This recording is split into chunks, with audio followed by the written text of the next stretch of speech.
Matilda! What is this? This is the Godox S30. How much does it cost? Approximately $250. It's got a focusable beam. You can power it with a Sony NPF battery and even a USB battery bank at a lower output. Do I recommend this? The light on its own, not necessarily unless you really need it. However, if you add the additional projection lens followed by this very specific Gobo kit, if you're a narrative filmmaker that does a lot of gritty movies, then absolutely yes. Done. Roll that intro. Hey, what's going on everybody? You're watching Too Long Didn't Read Filmmaker, where the answers comes first, the reasons come last, but we're constantly and always still learning. So today we're going to find out whether or not the Godox S30 along with its projection attachment is going to be the right solution for you and your overall filmmaking kit.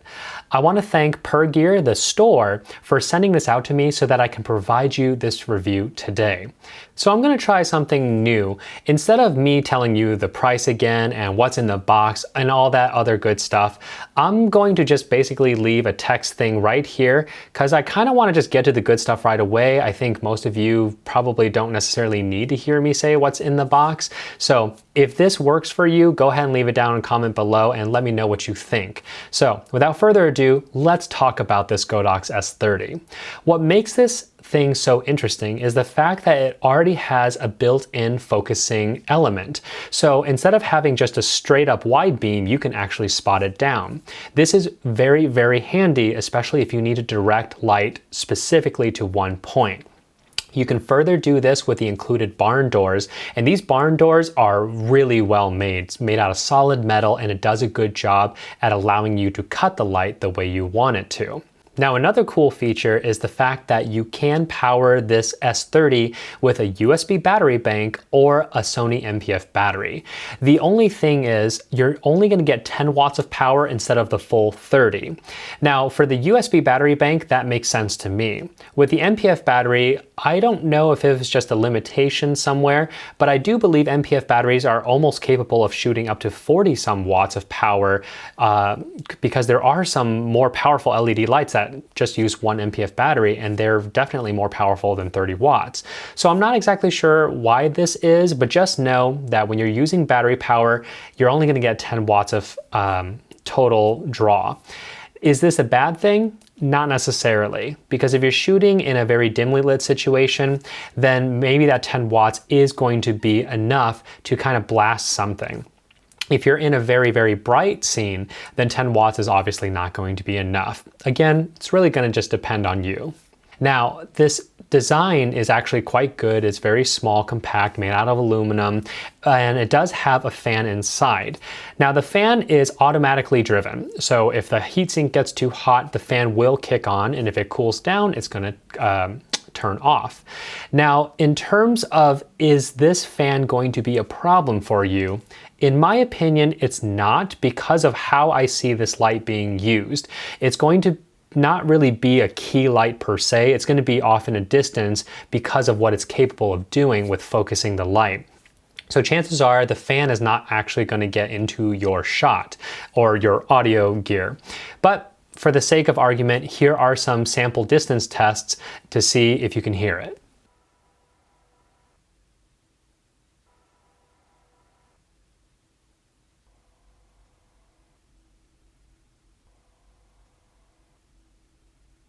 Next up, let's see how much output I'm actually getting with the wall test.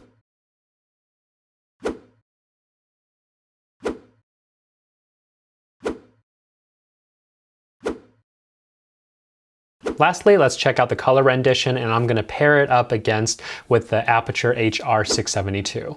The color from the Godox looks quite similar to the Aputure, with just some minor variances between saturation levels. Otherwise, as far as daylight is concerned, the Godox S30 is quite accurate at 5600K. So while the Godox S30 is plenty good on its own, where it truly shines and shows what it's capable of is when you purchase the projection attachment with it. And we're pretty much at the bottom line here because in my opinion, the Godox S30 is not a principal light, it's not a key light, but it's a very awesome specialty light. And it's probably going to be used as such. Could you use it as a key light with a softbox attachment? Absolutely, but I don't think you necessarily want to do that because of the price point. This light is coming in at $250, and that's a lot for something that's only blasting out 30 watts. That's what the Godox SL60 and 150 and 200 is for. Those are cheaper and they produce a lot more light, so when you put on that huge softbox, you're gonna get a nice good key light. This thing, not so much. It's a specialty light. So what happens here is when you buy that projection attachment in front of it, you can focus that light even further to the point where it's just a circle on a wall.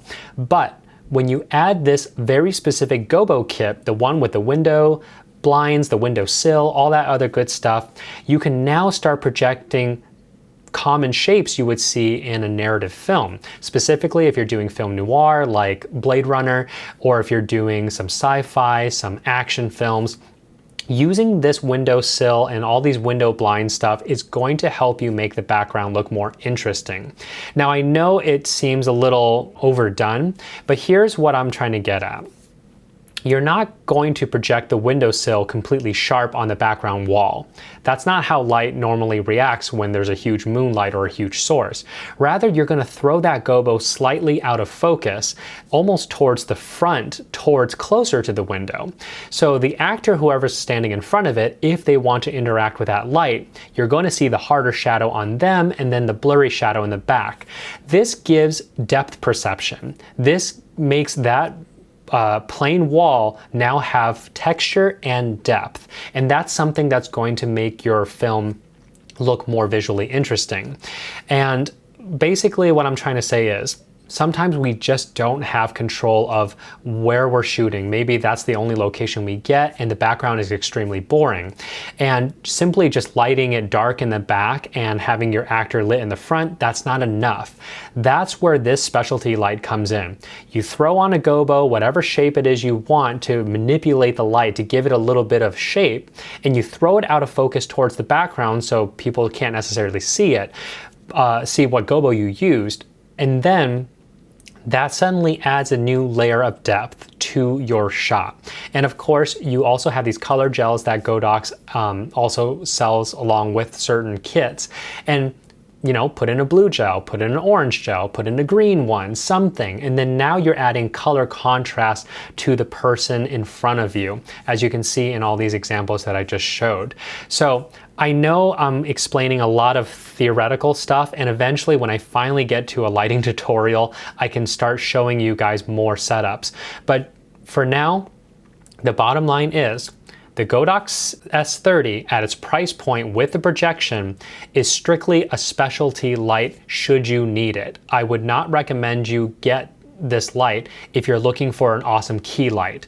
Go get the SL60, go get the XL or SL150. Those are your principal key lights. This thing is specifically just a specialty light when you need it. And a last use case is you can use it on corporate video shoots as well, because sometimes you're going to be up against a very just bland background.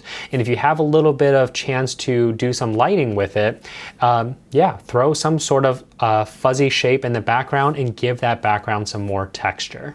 And hey guys, that is it for this week. If this video has made all the influence in your purchasing decisions, I would truly appreciate it if you check out my Amazon affiliate links down below. Again, this costs nothing extra to you, it just gives me a little compensation so I can continue making videos like this for you. And as always, if you have any questions or comments, go ahead and leave it down below. I will get to them as fast as I can. And until then, like, subscribe, and share, and I'll see you guys in the next one.